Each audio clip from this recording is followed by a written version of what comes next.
Hello' বন্ধুসকল, চন্দ্ৰয়ান 3 মিছনত জড়িত থকা LVMT-M4ক 14 জুলাই 2023 তাৰিখে সতীশ ধাৱান স্পেচ চেণ্টাৰৰ পৰা লঞ্চ কৰা হয়। কিন্তু আপুনি জানেনে এই মিছনৰ আল্টিমেট অবজেক্টিভনো কি? প্ৰপালচন মডিউলৰ কামনো কি? সাইণ্টিষ্টসকলে সাউথ পোলহে কিয় এক্সপ্ল'ৰ কৰিব বিচাৰে? আজি মই এই ভিডিঅ'টোৰ জৰিয়তে এই গোটেইখিনি প্ৰশ্নৰ উত্তৰ দিবলৈ চেষ্টা কৰিম। এতিয়া আহক এই গোটেইখিনি প্ৰশ্নৰ উত্তৰ পাবলৈ ভিডিঅ'টোত আগবাঢ়ো। চন্দ্ৰয়ান 3 হৈছে ইণ্ডিয়ান স্পেচ ৰিচাৰ্চ অৰ্গেনাইজেশ্যন ইছৰোৰ দ্বাৰা চেষ্টা কৰা থাৰ্ড লুনাৰ এক্সপ্ল'ৰেশ্যন মিছন আৰু লুনাৰ সাউথ পোলত ছফ্ট লেণ্ডিং কৰিবলৈ গৈ থকা মিছন। মিছনটোৱে এটা লেণ্ডাৰ আৰু এটা ৰভাৰ কঢ়িয়াই লৈ গৈছে to fulfil its primary objective. এই স্ক্ৰীনশ্বটটোত আপুনি দেখিবলৈ পোৱা বটম পাৰ্ট হৈছে LVMT-M4 ভেহিকেল আৰু আপাৰ পাৰ্ট হৈছে চন্দ্ৰয়ান 3 স্পেচক্ৰাফ্ট, য'ত আছে লেণ্ডাৰ, ৰভাৰ আৰু প্ৰপালচন মডিউল। এতিয়া আহক এই পাৰ্টবোৰৰ বিষয়ে এটা এটাকৈ বুজিবলৈ চেষ্টা কৰোঁ। What is LVMT-M4 vehicle?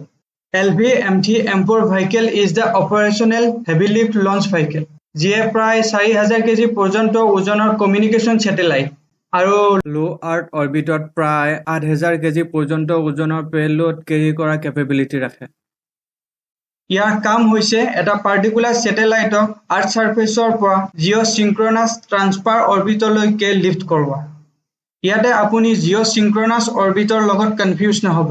জিঅ'চিংক্ৰনাছ transfer orbit আৰু জিঅ'চিংক্ৰনাছ অৰ্বিট দুয়োটা কমপ্লিটলি ডিফাৰেণ্ট অৰ্বিট হয়। এই এনিমেশ্যনটোত আপুনি যিটো ইনিচিয়েল অৰ্বিট দেখিছে সেইটো হ'ল জিঅ'চিংক্ৰনাছ ট্ৰান্সফাৰ অৰ্বিট, য'ত এই LVMT-M4 ভেহিকেলে স্পেচক্ৰাফ্টটোক কঢ়িয়াই লৈ যাব। আৰু ফাইনেল যিটো অৰ্বিট দেখিছে সেইটো হ'ল জিঅ'চিংক্ৰনাছ অৰ্বিট। চন্দ্ৰয়ান 3ৰ প্ৰপালচন মডিউলৰ মুখ্য কাম হৈছে lander মডিউলক launch vehicle injection orbiter পৰা লেণ্ডাৰ ছেপাৰেট নোহোৱালৈকে কেৰি কৰা। অৰ্থাৎ লঞ্চ ভেহিকেলৰ কাম শেষ হোৱাৰ পিছত লেণ্ডাৰ মডিউলক লুনাৰ অৰ্বিটলৈকে কেৰি কৰোৱা। ইয়াতে এটা কথা মন কৰিব যে চন্দ্ৰয়ান 2ৰ দৰে চন্দ্ৰয়ান 3ত কোনো ধৰণৰ অৰ্বিটাৰ নেদেখিব। ইয়াতে প্ৰপালচন মডিউলটোৱে কমিউনিকেশ্যন ৰিলে ছেটেলাইটৰ দৰে কাম কৰিব। কমিউনিকেশ্যন ৰিলে ছেটেলাইটক আপুনি এটা স্পেচত থকা টেলিফোন টাৱাৰৰ লগত ইমাজিন কৰিব পাৰে। ই ইছৰোৰ চাইণ্টিষ্টসকলক লেণ্ডাৰৰ লগত কমিউনিকেশ্যন কৰাত সহায় কৰিব। স্পেচক্ৰাফ্টখন 100 কিলোমিটাৰ লুনাৰ অৰ্বিট নোপোৱালৈকে প্ৰপালচন মডিউলটোৱে লেণ্ডাৰ আৰু ৰভাৰক কেৰি কৰিব। লেণ্ডাৰৰ নামৰ পৰা আপুনি গেছ কৰিবই পাৰিছে যে ইয়াৰ কি কাম হ'ব পাৰে। হয়, আপুনি ঠিকেই ভাবিছে।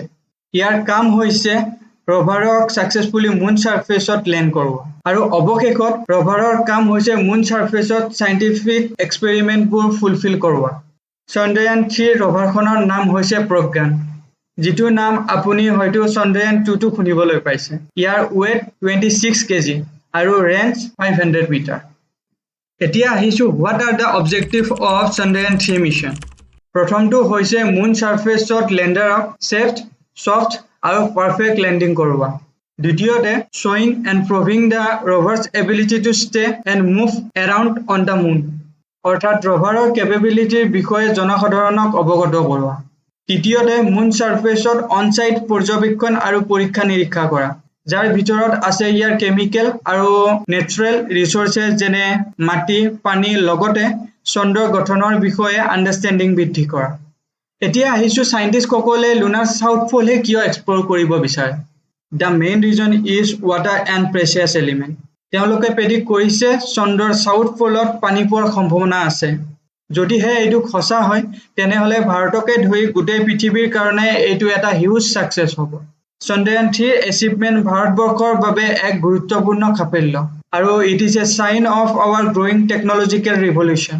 মই ভাবোঁ চন্দ্ৰয়ান 3ৰ ছাকচেছফুল লেণ্ডিঙে ভাৰতৰ স্পেচ ছেক্টৰক বহুখিনি আগুৱাই লৈ যাব। মই অতি উৎসাহিত এয়া চাবলৈ যে এই মিছনটোৱে কি নতুন ডিস্কভাৰীৰ দুৱাৰ মুকলিব। At the end, hope for the best. 4, 3, 2, 1, 0.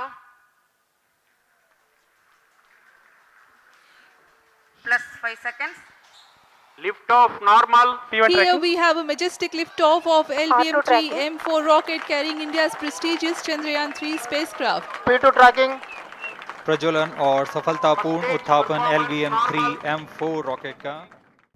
Okay guys, এইখিনিয়ে আছিলে এই ভিডিঅ'টো ইনফৰ্মেটিভ যেন লাগিলে লাইক কৰিব, এনেকুৱা কণ্টেণ্ট পাই থাকিবলৈ চেনেলটো ছাবস্ক্ৰাইব কৰি ৰাখক।